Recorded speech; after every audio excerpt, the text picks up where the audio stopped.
Hello and welcome to the Football News Zone, the show we round up all the biggest stories in the beautiful game right now. We're getting towards the end of the winter transfer window, but which stories from the beautiful game have been catching our attention this week?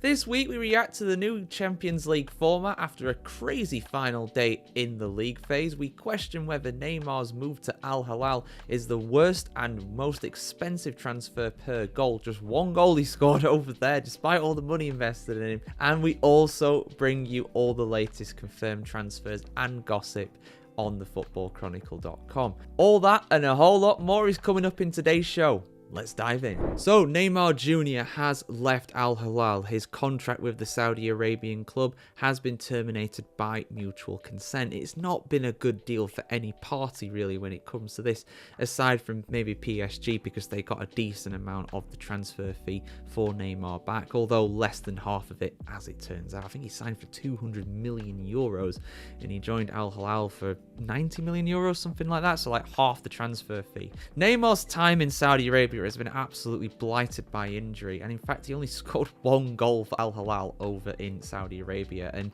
the cost of this goal, the cost per goal for Neymar, is absolutely astronomical when you think about it. I mean, think about Erling Haaland, like he's probably scored a goal for every £500,000 paid to him, even if you've got wages in there as well. You know, he's done incredibly well over at Man City, but Neymar's not done a good job. I'm hoping he can resurrect his career. I hope he can get back to full fitness, going back to Santos, as is heavily rumoured, heading back to Brazil. I really hope it works out for him, but his time in Saudi Arabia has absolutely tarnished his legacy to an extent. It really has. He spent 18 months over in Saudi Arabia, barely played, and cost the club an absolutely eye-watering amount of money in wages, no doubt. So let's have a look at this, guys. There's an article here from ESPN over in Australia that goes into just the cost of Neymar for After over 2 decades away, Neymar has sealed an emotional return to boyhood club Santos after spending the past 18 months with Al-Hilal in the Saudi Pro League. It's not over 2 decades away. It's been over 10 years. I don't know why it says 2 there. I think he signed in 2014 for Barcelona. Anyway, it's been a long time. Neymar said his goodbyes on Tuesday in a statement posted to social media, thanking all the Saudi club for their support, while also lamenting the fact that he wasn't able to spend much more time on the pitch during his 18-month stint. Indeed, the former Barcelona and PSG star struggled to make much of an impact in Saudi Arabia after joining Al-Hilal in a $94 million, around 90 million euros, deal in the summer of 2023. With protracted injury issues limiting him to only 7 appearances, the last of which being a brief cameo in November. 7 appearances in 18 months. My goodness me. He's been ruined by injuries. He really has, Neymar. I'll get into why at the end of the video, my theory behind that. He's only 32 years of age as well. Neymar managed to score only a solitary goal for Zaim, which proved to be a largely inconsequential effort in a 3-0 win over Iranian side Nasaji Mazandaran in the group phase of the Asian Champions League Elite 2 months after he arrived. So he never even scored in the Saudi Pro League. It's fair to suggest that his lone strike could feasibly rank as the most expensive goal of all time, given it came at a cost to Al-Hilal of almost $200 million, taking into account the $94 million in transfer fees and another $100 million or so in substantial wages that he received as part of his lucrative 2-year contract. And so, Neymar departs the Gulf with 3 league starts to his name. 3 starts in the league and only 1 competitive goal as he prepares to return to the club where it all started for him as a prodigious young talent all the way back in 2003. That's probably when he joined the club. That's probably what the start of the article was referring to there. But yeah, it's been about 10 years or so, just over, since he was last playing in Brazil. He is hoping his pesky hamstrings don't let him down again. I hope they don't. I hope they don't. It's very easy to hate Neymar. It really is. You know, he's a player that moves a lot. He's a player that rolls around like he's been shot a lot. And also at the same time as well, people just think, he's a money grabber going over to Saudi Arabia. All legitimate criticisms, absolutely. But at the same time, I also think he's one of the most naturally gifted footballers of his generation. I don't think there's any doubt about that.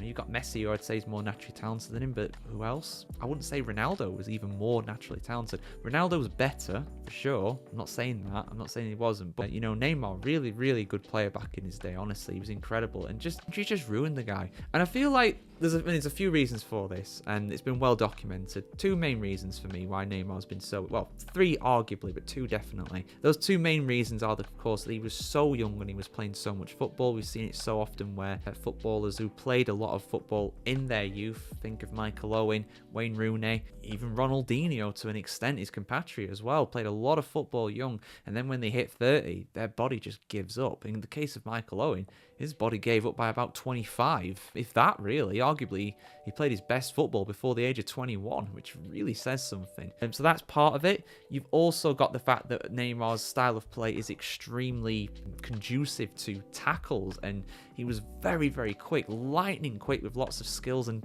players would just slide tackle him and just assault him on the pitch, basically. So that's got to take a toll on your body over the years. And the third reason, arguably, don't know, but arguably not quite as much of a good professional as some of other people in football. You say what you want about Messi and Ronaldo, but part of the reason why they've lasted so long, they're going to hit 40 years. I think Ronaldo's going to be 40 years old this year, isn't he? He's still going to be playing professionally. Yes, in the Saudi League, of course, people will say, oh, it's not professional football, it's a fast league.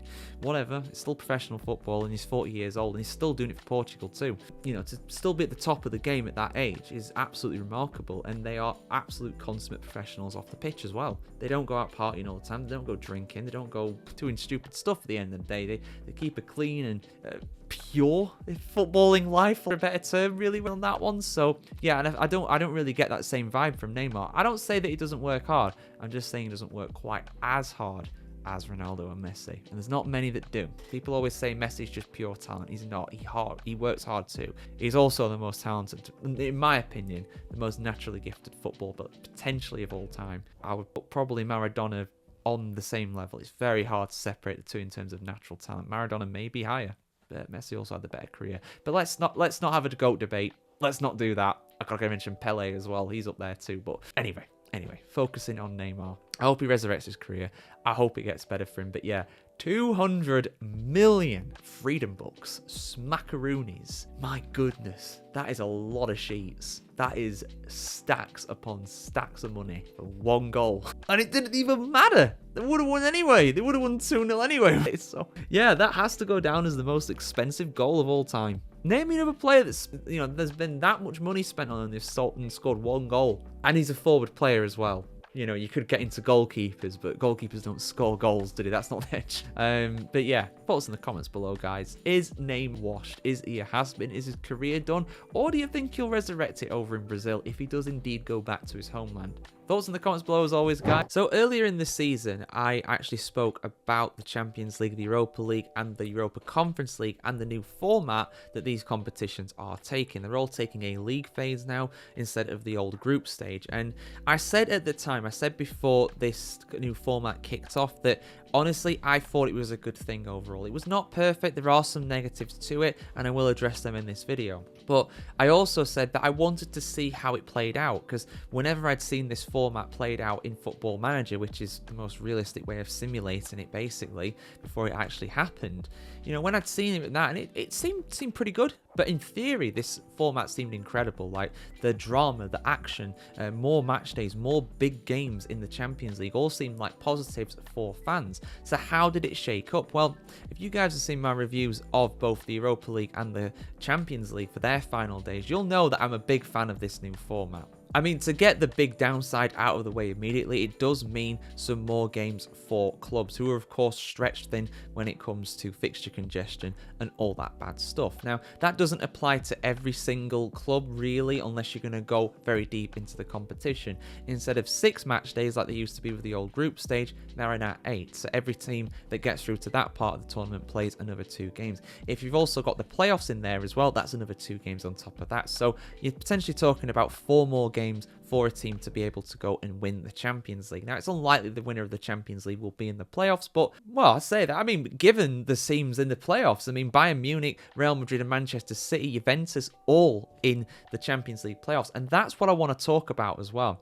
One of the big positives, I think, is the unpredictability. I mean, the Champions League this season has been so incredibly unpredictable. You know, the sides that got through to the top 8, yes, some of them you could see coming. Liverpool, Barcelona. But there were some real big surprises in there at the end of the day. I mean, you had Aston Villa, who, don't get me wrong, these sides absolutely deserve this, you know. There is no luck in this, in my opinion, you know, especially over 8 games, which, again, that means that the best teams usually go through, which you might see that as a negative, really, but I mean the best performing teams.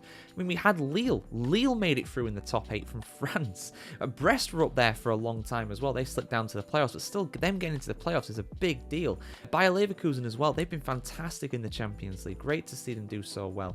You know, some real surprise sides in that top 8, in my opinion. And on top of that as well, I mean, and again in the playoffs, there's some huge clubs. Like, you've got Borussia Dortmund, AC Milan, Real Madrid, Bayern Munich, PSG, Manchester City, Juventus. These are teams that in the old format would absolutely walk their groups with barely any exception, but because of the chaos of this new league format, it has meant that some relatively huge teams in the Champions League have struggled. They've really struggled at times. You know, you had some huge surprise results, and yes, these results would sometimes happen, but I feel like it just wouldn't happen as much with the groups. Maybe we're getting a freak season as it's the first season of this. Maybe things will kind of stabilize and normalize a bit as time goes on, but honestly, I doubt it. I really doubt it, because yeah, you've got those 2 extra games as well. You've also got all of the big, and this is the big one for me. So in the old format with the groups, basically you would get 4 pots of seeded teams, same as with this, but the difference is that those seeded teams could not play a team from their pot. So i.e., a team that is drawn as a pot 1 team cannot play another team that is in pot 1. So you won't get the top teams playing each other. You do with this format. You do. And because of that, you do get the big teams slipping up. They get a couple losses against some of their fellow pot 1 teams. They're in trouble. They're in danger. And the pressure's on.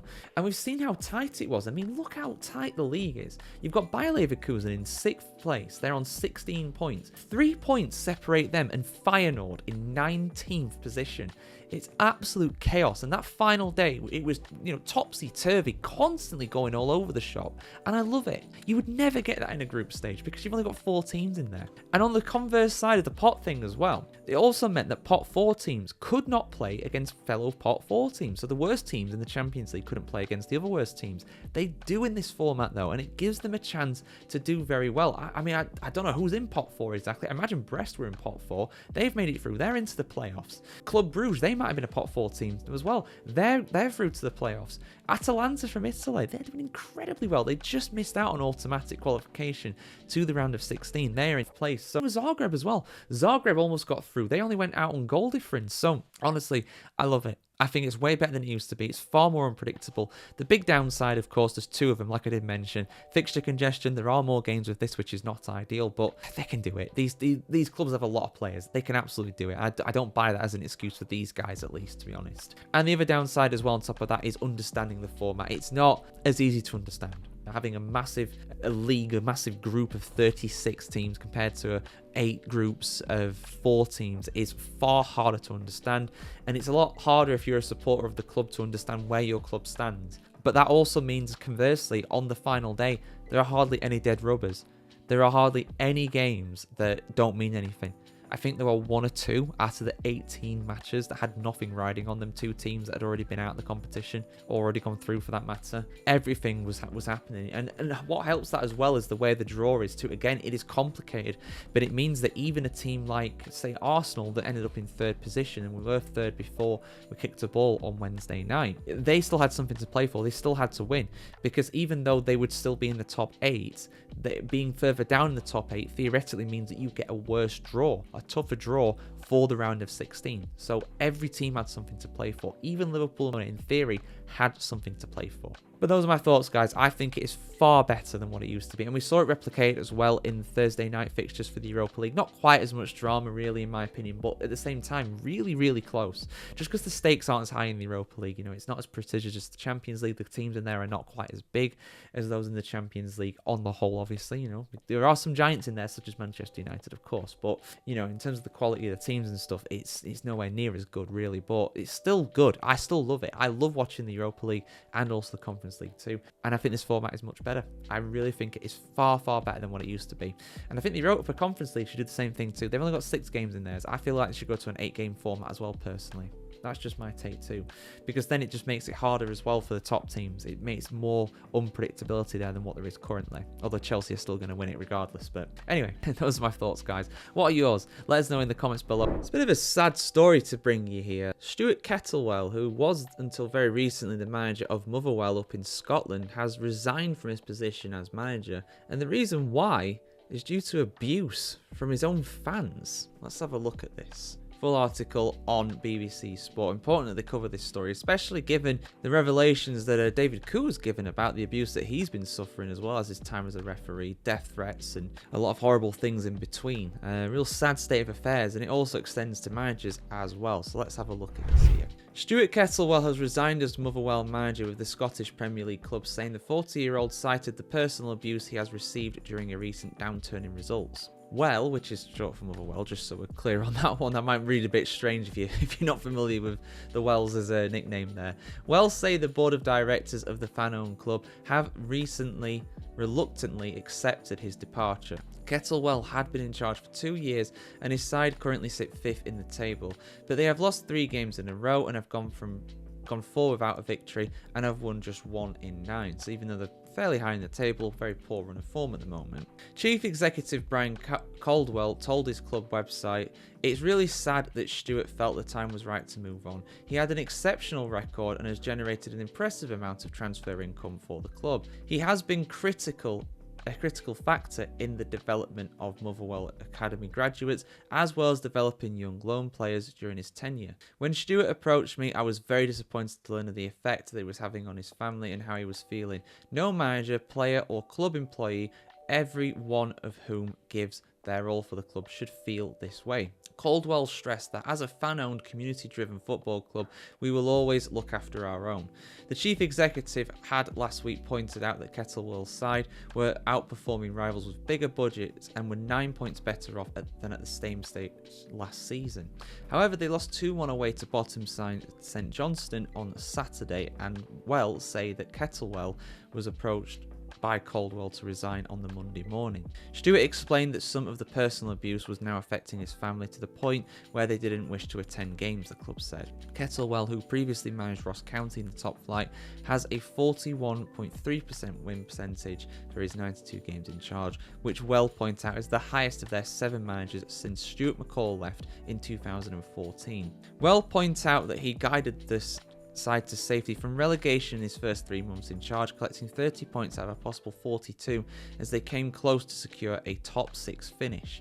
A 10-game unbeaten run last season was their longest since 2010, as they again narrowly missed out on the top 6 while they reached the Premier Sports Cup semi-finals this season, which I believe is their League Cup. I could be wrong with that. Those Scottish people do correct me if I'm wrong on that one. Assistant manager Stephen Frail will take charge of the team for Sunday's match at home against Celtic. Good luck with that. You will need it. And we talk about bigger budgets in Scotland. Celtic just are on another level to everybody, even Rangers in that regard.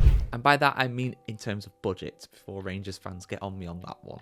Nobody will deny that. Yeah, I mean, like I said, it's a real sad state of affairs that a manager has resigned because of fan abuse. I mean, it's just awful, to be honest. It only takes a few idiots to ruin this kind of thing at the end of the day. And I've said this as well in the David Cook thing that's come out last night, you know, that nobody should have to suffer that level of abuse doing their job. You know, football management and players and also referees as well, they kind of, to some people, they seem disconnected with the world because they earn so much more money. I mean, not really in the Scottish Premiership, that's a different level to what the Premier League is like, you know, but they're still on a very good wage. They're still earning a very good living, of course. They earn more than the vast majority of the people out there, right? So because of that, I think some people just think it's okay to go out and hurl abuse at these people and these people's families. Like, oh, look at them, they've got a nice house and they're ruining my club, you know.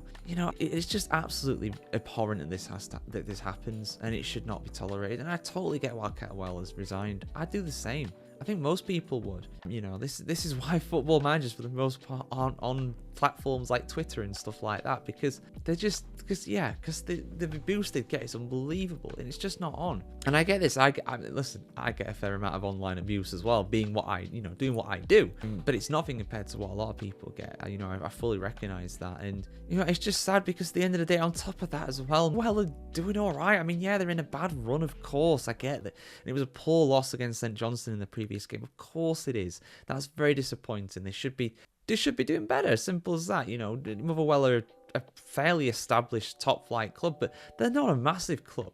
They're not a big club in Scotland by any stretch of the imagination. And, you look at the table, right? You look at the table right now in 5th place. They're 4 points behind Aberdeen, who, yeah, they've been on a terrible run of their own recently, but they're a much bigger club. Hibs have actually recovered quite well. We're going to say they're doing way better than the Edinburgh clubs right now. They're only just a bit above them. So I get why the pressure was on, but for his own fans to go and abuse him like that, shame on you. Shame on you for that. That's just wrong. And if I'm being totally honest as well, I'm surprised this hasn't happened before. I'm surprised the manager... I mean, there might well be some. I don't know.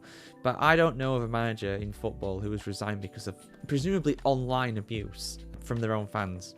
I can't think of another, and I'm surprised it's not happened before, but it has. It's happened now. So, yeah, terrible state of affairs really in Scotland with that. Hopefully it's an isolated incident. Hopefully we'll find a new manager and they stabilise and they manage to stay up this season, because they're only just 6 points off the drop. But they're not a huge club. They don't have a God-given right to be in the top flight. They're not like Celtic and Rangers pretty much are in Aberdeen. They've been there forever pretty much. Obviously Rangers, very notable exception for a while. We won't talk about that period, difficult period for Rangers though, but you get what I mean. They're not a team that would be out of place in the Scottish Championship in terms of their support and everything. As horrible as it sounds, it's true. But yeah, let us know your thoughts in the comments below, guys. I want to hear what you have to say about this. Welcome to the Football Chronicles Daily Transfer Roundup, the show we round up all the biggest done deals and transfer rumours every single day during the January 2025 window. Or should I say winter transfer window, because this window keeps going on for some leagues through into February, at least the first few days of it anyway. The Saudi Pro League's transfer window has shut. I believe the women's transfer window has shut now as well. But we're in the 1st of February, and in most leagues around the world, most men's league around the world anyway, this is going to keep going until the night of Monday, the 3rd of February. So let's have a look at the biggest done deals and transfer rumours today. Let's start with some done deals, because there were some really big ones being done, and the biggest of them all being John Duran, who has moved over to Saudi Arabia for £71 million from Aston Villa. I believe Villa have made a profit of around £50 million on the Colombian striker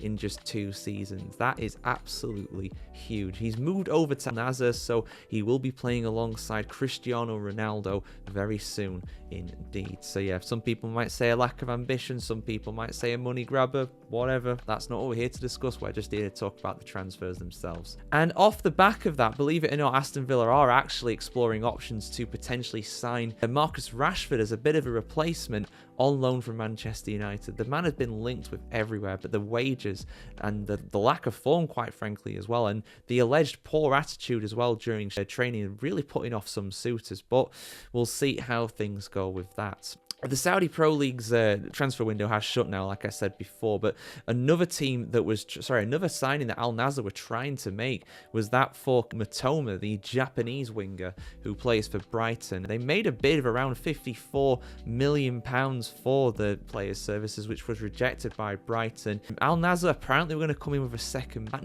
never came. They gave up their pursuit of the player before that. Maybe that was in relation to John Duran. Maybe it was the chance, a case of them only signing one or the other. There we go. Carlos Alcaraz as well. He looks like he's going to go on loan to Everton during this window. You may remember him from his time at Southampton last season in the Premier League, which was not a very good one because Southampton were not particularly great in the Premier League last time around. Yeah, he's set to apparently join the Toffees on loan from Flamengo over in Brazil. And speaking of Brazil, return of the king or return of the prince, whatever you want to call it. Neymar is back in Brazil. He's back and he's going to play for his boyhood club, Santos. This is such a feel-good story. I really hope that it works out for him. I really do. I hope he gets back into fitness, and I hope he actually is successful at Santos and maybe wins them a league title. You never know. I think they just got promoted actually from the Serie B over in Brazil. I think they're back in the Serie A for this upcoming season, so best of luck for him. Here we go. So Tottenham, they had a bid rejected. Well, they had a contract offer rejected by Matthias Tell. I think Bayern Munich actually accepted the £50 million bid that Spurs made for him, but Tell rejected the contract from Tottenham, said he didn't want to sign for them. He wants to sign for Manchester United or Chelsea or someone like that instead. So off the back of that, Spurs are looking at Fikayo Tomori from AC Milan, the English defender. Apparently they are in advanced talks with the Rossoneri to sign the Englishman and bring him back to the UK. So let's see what happens there. Lord knows they need new players. And off the back of the Tell bid being rejected as well, Alejandro Garnacho, apparently he has been contacted by Tottenham Hotspur to sign during this window too, but I don't see it. I see Garnacho staying. I think he's doing all right there, to be honest, and Amrim's playing him. I think if they were going to go for someone from Man United, it's more like Marcus Rashford, but the money would definitely be a sticking point on that one. Chelsea have joined the race to sign Irish striker Evan Ferguson from Brighton during this window. Manchester City have made an approach to sign Spanish midfielder Nico Gonzalez from Porto before the transfer deadline on Monday. Man City are unwilling to meet the £50 million release clause for Gonzalez before the deadline though, and that could well end the discussions there. Darwin Núñez wanted to speak with Al Nassr before they signed John Duran, but Liverpool told the Uruguayan striker that he was not going to be at sale for any price. Sunderland have rejected a bid from Brighton for 18-year-old English midfielder Tommy Watson during this window. Sunderland, of course, not wanting to give up any of their players because they're to go back to the Championship. And the last rumour I've got for you guys, it's related to Sverre Nyapin, the target for Arsenal, the 18-year-old Norwegian player at Rosenborg. Apparently, he is set to stay at his club until at least the summer, so Arsenal have given up the pursuit of trying to sign him during this window. But yeah, there we go, guys. Those are all the done deals and transfer rumours. I expect a lot more done deals to be done between now and the end of the window on Monday night. Of course, I will be bringing you a preview of what we can expect probably on transfer deadline day on Monday. So yeah, stay tuned for that. Have a lovely weekend, everyone. Football News Zone will be out tomorrow, as always, on Sunday, and a transfer roundup as well. It doesn't stop, even though it's the weekend, guys. This does not stop. It doesn't stop until the deadline actually passes. So that's how we do it here on thefootballchronicle.com. So yeah, see you soon, guys. Have a good one. Like, share, comment, subscribe. Have a great weekend. Take care.